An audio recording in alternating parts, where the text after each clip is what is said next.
دوستو، جب بھی دل کے اندر یہ تقاضا ہو کہ مجھے فلاں گناہ کرنا ہے،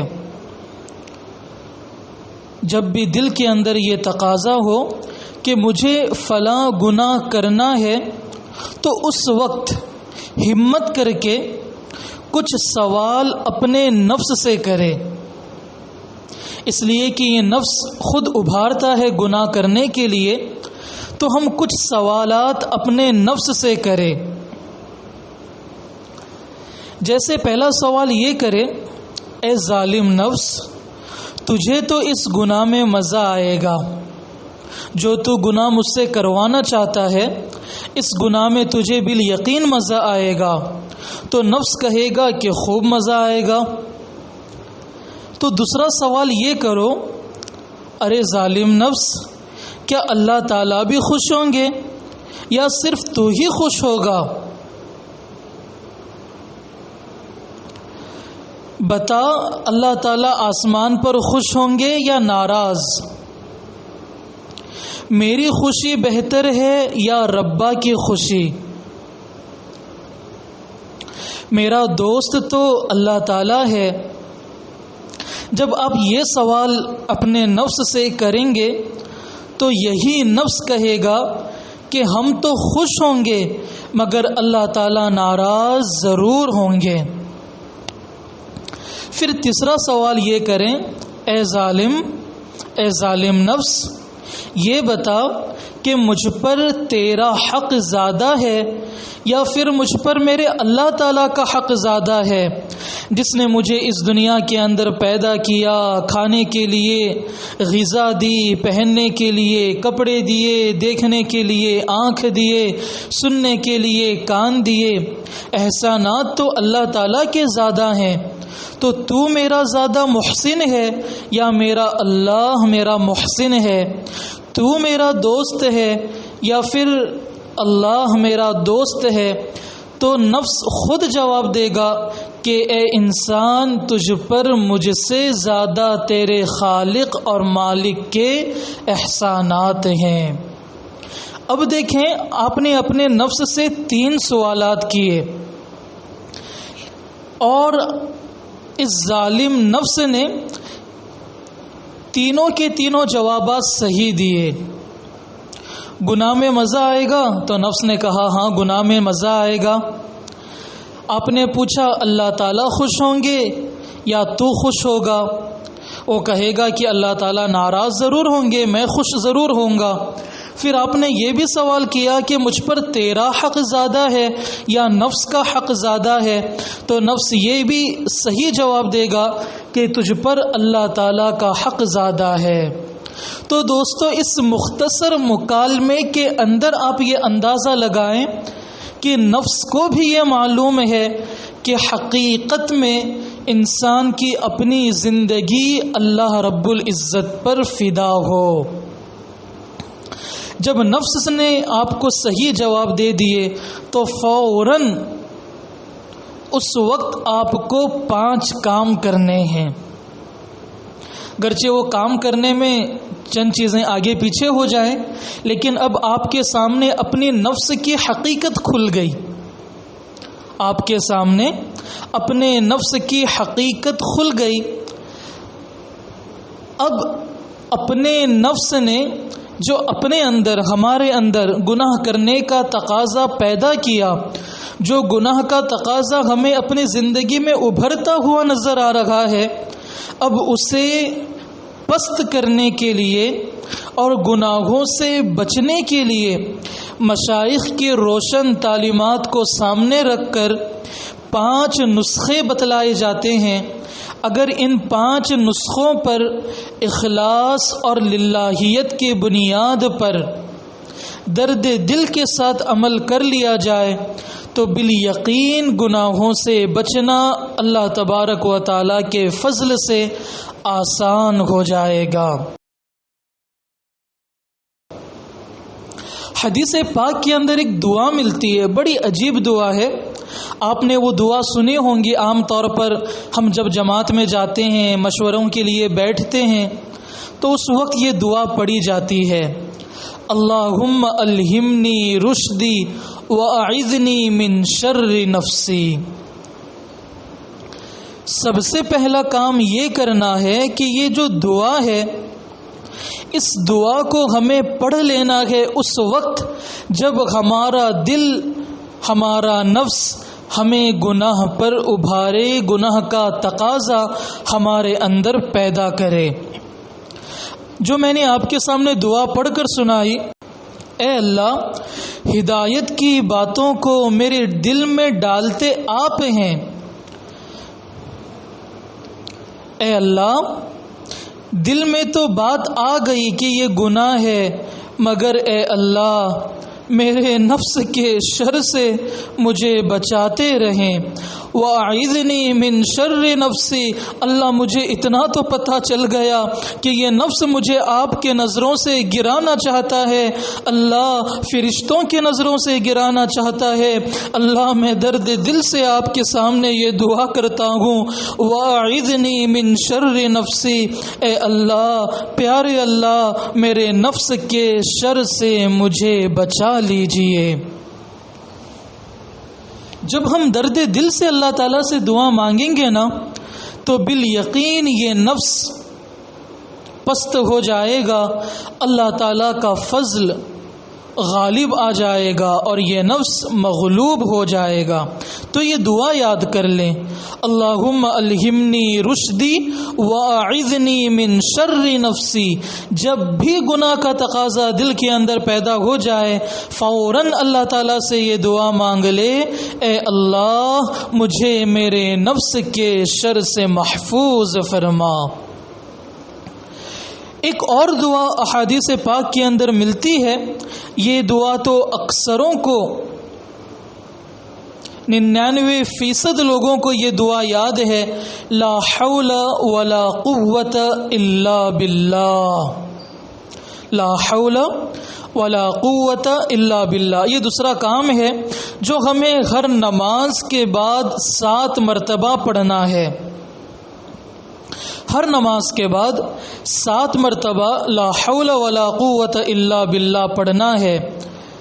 یہ پڑھیں۔ اسی طرح بعض بزرگوں نے یہ بھی کہا کہ 3 مرتبہ سورہ فلق اور 3 مرتبہ سورہ ناس، اس کے اندر بھی اللہ تعالیٰ ہی کے ذمے ہم اپنے آپ کو دے دیتے ہیں، اپنے آپ کو تمام مخلوقات کے شر سے بچاتے ہوئے۔ تو یہ پڑھنے کے بعد 3 مرتبہ لا حول ولا قوت الا باللہ 7 مرتبہ پڑھ کر اللہ سے اس طرح دعا کریں۔ یہ بھی الفاظ ہیں دعا کے، یا اللہ اسلم عبدی و استسلم۔ اللہ تعالیٰ سے یہ کہیں کہ اللہ جو آپ نے اپنے فرشتوں کو یہ بشارت دے رہے ہیں کہ میرا بندہ نیک بن گیا، فرما بردار بن گیا، گناہ چھوڑ دی، سرکشی چھوڑ دی، تو پیارے اللہ اس بشارت کی لاج رکھتے ہوئے حقیقت میں مجھے اپنا فرما بردار بنا دیجئے۔ جب بندہ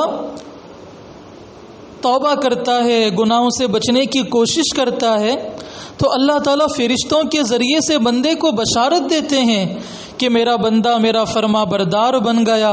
تو ہم اللہ تعالیٰ سے یہی بات کہیں کہ پیارے اللہ اس بشارت کی لاج رکھتے ہوئے مجھے حقیقت میں اپنا فرما بردار بنا دیجئے اور مجھے گناہوں سے پاک کر دیجئے۔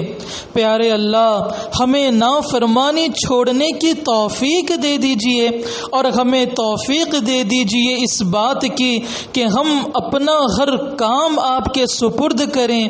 تو جب اللہ تعالیٰ بشارت دیں گے فرشتوں میں فرمائیں گے اور یہ بشارت دیں گے فرشتوں سن لو میرا بندہ آج میرا فرما بردار بن گیا، نافرمانی چھوڑ دی، تو اللہ تعالیٰ کو اس لاج کا خیال حلال ہوگا یا نہیں ہوگا؟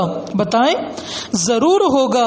جب روز درد دل سے ہم اللہ تعالیٰ سے اس طرح کہیں گے تو بالیقین اللہ تعالیٰ اپنی بشاشت کی لاج رکھتے ہوئے روزانہ فرشتوں کو یہ خبر دے رہے ہوں گے، تو اللہ تعالیٰ اپنی خبر اور اپنی بشارت کی صداقت کے لیے اس کو یقیناً اس کی برکت سے ہمیں نیک بنا دیں گے،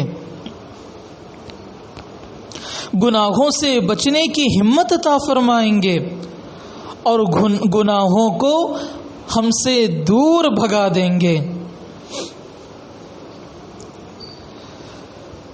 تو یہ نمازوں کے بعد دعا پڑھنی ہے۔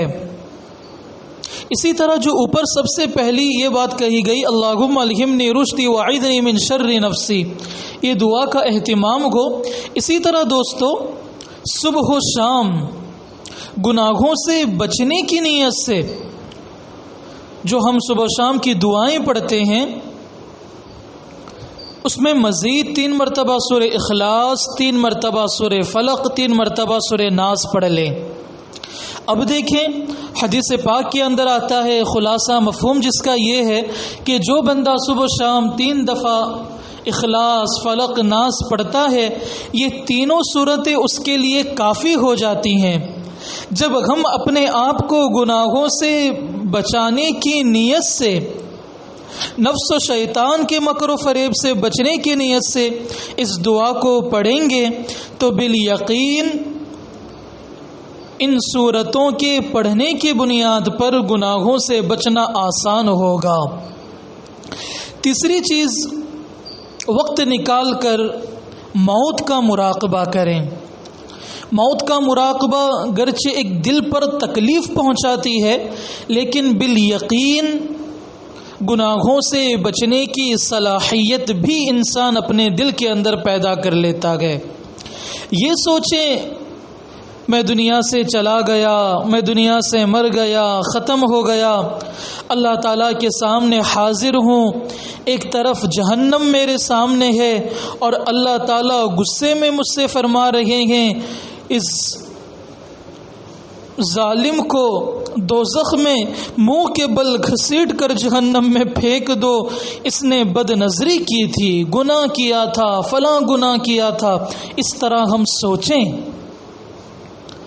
اس طرح سوچنے پر گناہوں سے بچنا بہت آسان ہوتا ہے۔ اپنی موت کو یاد کریں۔ آج ہم جس جسم کی لاج رکھ کر فخر کے ساتھ گناہ کر لیتے ہیں، ایک وقت آئے گا اسی جسم کو قبر کے اندر ڈالا جائے گا، لاش پھول جائے گی، پھٹ جائے گی، بدبو آئے گی، کیڑے پڑ جائیں گے۔ گناہ کرنے کی بنیاد پر کوئی کیڑا بال لے کر بھاگے گا، کوئی گالوں کو لے کر بھاگے گا، کوئی ہونٹ لے کر بھاگے گا، کوئی آنکھوں کی جگہ کیڑا آ کر بیٹھ جائے گا، کیڑے مکوڑے پڑ جائیں گے، جسم سڑ جائے گا۔ اس طرح اپنی موت کا مراقبہ کریں۔ جو انسان اپنی موت کو یاد کرتا ہے، بالیقین گناہوں سے بچنا آسان ہو جاتا ہے۔ اسی طرح دوستو، ایک چیز اور یہ کرنی ہے، روزانہ 2 رکعت صلاۃ التوبہ اور صلاۃ الحاجت پڑھ کر خوب اللہ تعالیٰ سے یہ دعا کرے کہ پیارے اللہ، جب سے بالغ ہوا ہوں اس وقت سے لے کر آج تک میرے تمام ظاہری اور باطنی گناہوں کو معاف فرما۔ اللہ، جب سے بالغ ہوا ہوں اس وقت سے لے کر آج تک میرے تمام ظاہری و باطنی گناہوں کو معاف فرما۔ جب بندہ روزانہ اللہ تعالیٰ سے توبہ کرے گا، روزانہ صلاۃ الحاجت پڑھ کر، صلاۃ التوبہ پڑھ کر، وقت ہے تو 2 رکعت الگ پڑھ لیں، اور اگر نہیں ہے تو گنجائش ہے 2 ہی رکعت کے اندر صلاۃ التوبہ کی بھی نیت کر لیں اور صلاۃ الحاجت کی بھی نیت کر لیں، اور خوب اللہ تعالیٰ سے رو رو کر اپنے گناہوں کی توبہ و معافی مانگ لیں۔ اسی طرح دوستو پانچویں چیز ہمت کرنا ہے گناہوں سے بچنے کے لیے۔ ہر گناہ کا علاج بجز ہمت کے اور کچھ نہیں ہے۔ آسان لفظوں میں ہمت کے علاوہ کچھ اور ہے ہی نہیں۔ کون سی ہمت؟ اس کو سمجھانے کے لیے بڑوں کی مثال آپ کے سامنے پیش کرتا ہوں۔ اگر خدا نہ خواستہ ہمیں کوئی مارنے کے لیے آ جائے، بتائیں ہم اپنا مقابلہ نہیں کریں گے، اپنے حفاظت نہیں کریں گے؟ گرچہ ہم 10 مار کھائیں لیکن ایک مار ضرور ماریں گے نا۔ بالکل اسی طرح دوستو جب جان کی حفاظت ضروری ہے، بالکل اس سے زیادہ اپنے ایمان کی حفاظت ضروری ہے، اپنی اللہ تعالیٰ کو خوش کرنا ضروری ہے۔ تو دوستو ہر گناہ کو چھوڑنے کے لیے علاج بجز ہمت کے اور کچھ نہیں ہے۔ ان 5 نسخوں پر عمل کر کے دیکھیں۔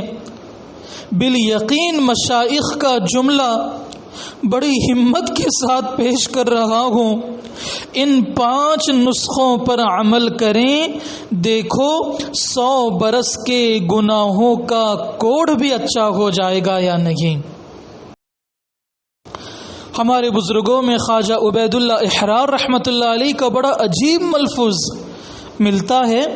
فرماتے تھے کہ جس بندے نے اپنا جو دن بغیر گناہوں کے گزارا، گویا اس نے وہ دن نبی علیہ الصلاۃ والسلام کی صحبت میں گزارا۔